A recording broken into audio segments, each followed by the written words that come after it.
Okay, so second to last video for this unit, so we're going to talk about the ideal gas law. So like I threw down here, it's going to be like a little party. Let's throw in the moles, right? We're going to add a fourth variable, and y'all know my feeling about the mole, especially if you had me last semester when I taught stoichiometry and how the mole is the heart of chemistry.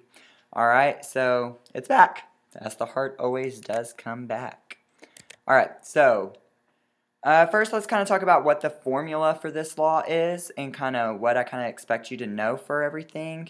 Our formula is going to be called PV equals nRT. I mean, in my mind, I don't have anything like really cute or anything to remember it, but I just kind of call it PivNert. That's how I always remember it. So this is for your ideal gas law. This is what you're going to use. P is pressure. V is volume. We've seen that enough to know that. T is temperature. N is going to be your number of moles. Okay, and R is going to be a constant. Okay, and we're going to call that, we're going to say that the number for that constant is 0.0821.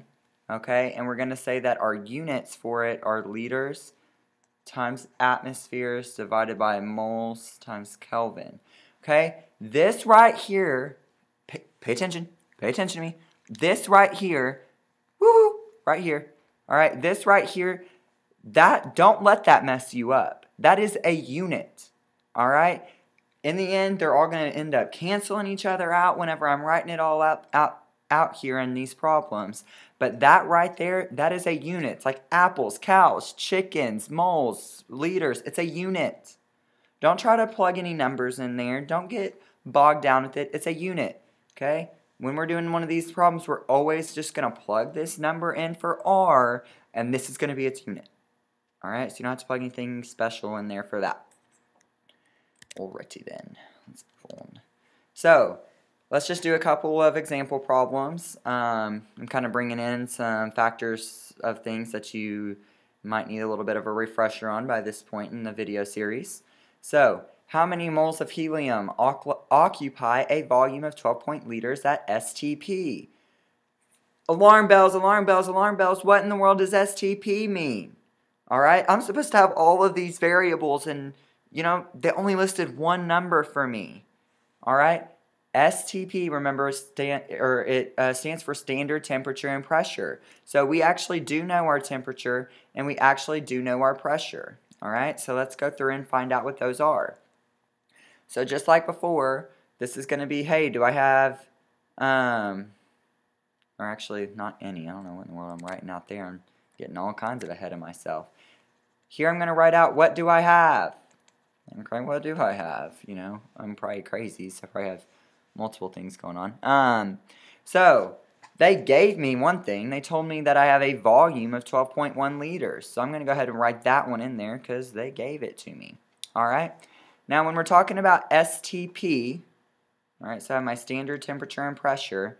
Alright, my temperature is going to be 0 degrees Celsius or 273 Kelvin. Alright, so I'm going to plug in 273 Kelvin for my temperature. For my pressure, it's going to be at 1 atmosphere. So 1 atm. So I'm going to use that for my pressure. Now, for my pressure, when I'm doing an ideal gas law problem, because of my R constant, because of the units of my R constant, okay, because of those units here, I need my volume to be in liters, I need my pressure to be in atmospheres, and I need my moles to be, or my temperature to be in Kelvin. Well, I have all those, so when I get to my conversion step here, I don't have to do any conversions. Alright, so I'm fortunate not to have to do any conversions. Here I have my X, and I don't need to know, or my moles. I don't know my number of moles, that's what it's telling me to solve for. Okay? So next do you have any conversions? Well, no. I have no conversions for this one. Yay, smiley face, smiley face, smiley face. Alright, so step 3. You know, let's rearrange our formula. So I have PV equals nRT. Okay, so what am I solving for? Well, I need my N. So in order to solve for my N, I'm going to divide this side by RT to do the same to the other side, and I'm left with N equals my PV, my pressure times my volume, divided by my constant times my temperature. Okay, so let's do a problem, or let's plug all of our numbers in. So last is going to be plug and calculate. Alright, so I have a pressure, 1 atmosphere. Okay, I have my volume, which is 12.1 liters. Alright, then I have my constant down here. Okay, so don't get confused with all of your unit there. So it's 0.821, and then I'm just going to write out my unit. Alright, okay, times my temperature, which is 273 Kelvin. Okay, so units wise, a lot of stuff's going to cancel out now. I'm going to have my kelvins are going to cross out, my atmospheres cross out, my liters cross out, and that mole is going to come up to my numerator, so I'm going to end up with a unit of moles. Okay, so I'm going to multiply my two numbers on top. So I have 1 times 12.1, which is obviously 12.1, and I'm going to divide that by whatever 0.0821 times 273 is. Okay, when I put all that in, it's not going to help if I try to write on that. Alright, I'm going to get 0.5, let's do 0.540, and I have moles left. Okay, so I'm going to have that there. And maybe what I would do at this point is, yes, that's my answer, but I would just kind of plug it into my PV equals nRT formula and just make sure that everything comes out all right. So I'm going to multiply my pressure by my volume, which is 12.1. All right, and then I'm going to multiply my 0.540, okay, times my constant here, times my temperature, and I also get 12.1. So, you know, my answer is probably pretty solid there. Alright, so let's move on just to one more example here. Oh no. Alright, so one more example. So at STP conditions, 20 grams of carbon dioxide gas have what volume? Once again, I'm at STP. Alright, so let's make sure we already know what those values are because I'm at STP, right? So we know that my pressure is 1 atmosphere. We know my temperature is 273 Kelvin. Wait. They gave me 20 grams. You know what? It's going to make things a little bit tougher on us, right? Because I need to know my moles. I don't know my volume. It's what it tells me that I'm looking for. I do know my R. But what do I do about this 20 grams? Oh my, oh my, oh my. Alright, so basically I just need to convert it to moles.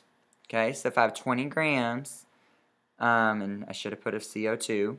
Okay, so I'm going to bring my grams down here to grams of CO2, and I'm going to go to moles of CO2.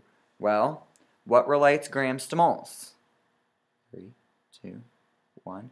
Okay, so grams to moles, I'm going to relate that using my molar mass. So I'm going to have to look at my periodic table, which, you know, I love. And I'm going to say that for every 1 mole of carbon dioxide, I'm going to take my inventory, I'm going to figure out my molar mass. I'm not going to bore you with that. If you don't know that yet, then I'm just going to shake my head. Alright, so I'm going to multiply across the top, so 20 times 1 divided by the bottom, so divided by 44, and I get 0.455 moles of CO2. So I'm going to say that that is my number of moles, okay, of CO2. So next, I am going to say, hey, do I have any conversions? Well, you know, somebody likes us in this video, and no, we don't have any conversions to worry about. Alright, next, I'm going to rearrange my formula. Alright, what am I looking for? I'm looking for volume. So to rearrange this formula, I'm going to divide. Oh, I'm looking for my volume, so I'm going to divide by my pressure on both sides to get volume by itself, and I'm left with my volume equals my number of moles times R times T divided by my pressure Okay, so down here I'm going to plug all these values in and put it in my calculator. So 0.455 moles, okay, times my R, my constant here, 0.0821 liters, atmospheres, moles, Kelvin, times my temperature, which is 273 Kelvin.